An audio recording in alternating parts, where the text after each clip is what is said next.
Well, we had a really good week last week. I think that it was really fun to talk with everyone regarding the sharing bad news and the coaching questions. Week 5 I thought was really a fun week with the really good comments that each of you made in the forum. I feel like that we've really developed into a community that's helping each other to dig more deeply and to get closer to understanding our individual whys. This week, we are encouraged to really commit to our whys, to be more clear about them and consistent. So, Cynic suggests that we even conduct what he refers to as a celery test to understand our commitment. So think about your why. We've thought about it for 5 weeks now and are entering our 6th week. How consistent are we? We talked about how we measure our why. So think about how consistent we are. If you are a cyclist, how often do you cycle? And you're doing that for commuting purposes? Or are you doing that for exercise? Are you doing that for pleasure? What is that in your why for cycling? And how consistently do you stay with that? So think about that a little bit as we consider with Cynic our commitment here to our why.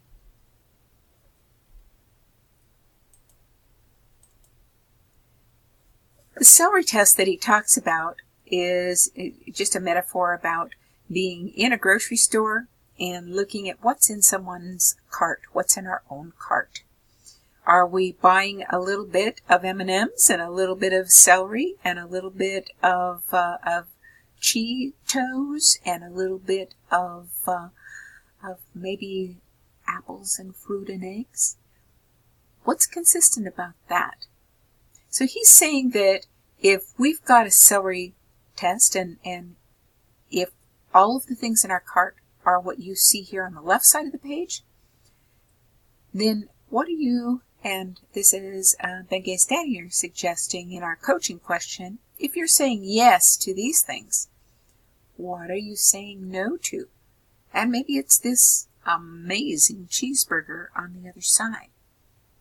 Maybe we're saying no thank you to that cheeseburger. But if we're saying yes to the cheeseburger, then what are we saying no to? Again, that's that consistency to our why. And here maybe the why's having a healthy diet. So that's an important thing to be cognizant of. What are we saying yes to? And notice that, as Wk6 suggests, that any yes has boundaries on it that are no boundaries. That might be something that we really haven't thought a lot about. But every yes has no boundaries, has boundaries that are what we are not doing, what we're saying no to.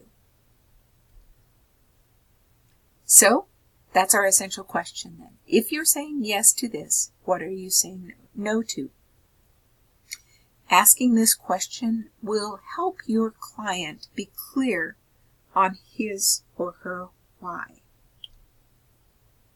Our activity for this week is going to be the first introduction to a well-formed outcome, and it's a balance and well-being activity. It goes through a number of questions that helps us to clarify what we're doing and what we're not doing, the choices that we're making for balance and well-being.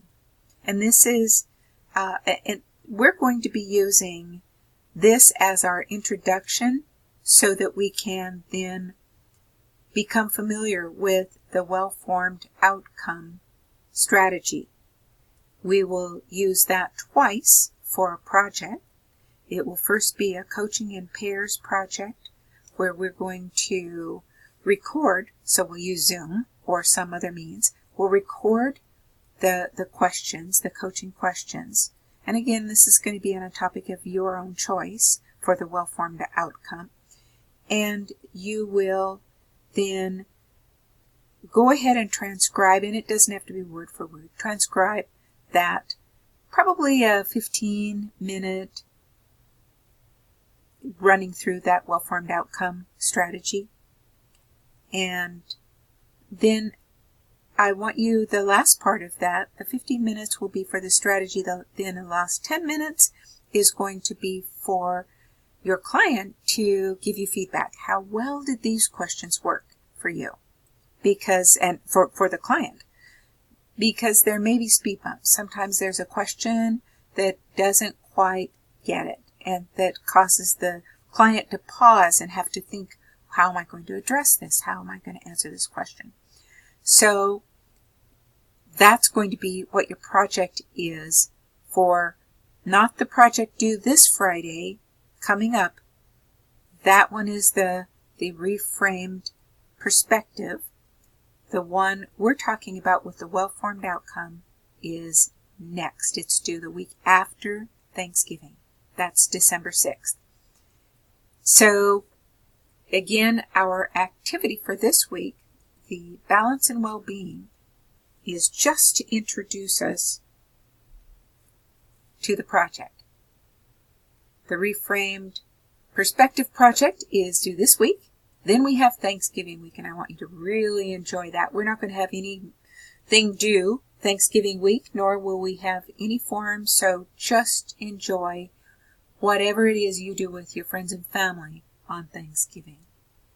Then we'll come back for week 7 and the Coaching in Pairs project that I just described to you with our well-formed outcome.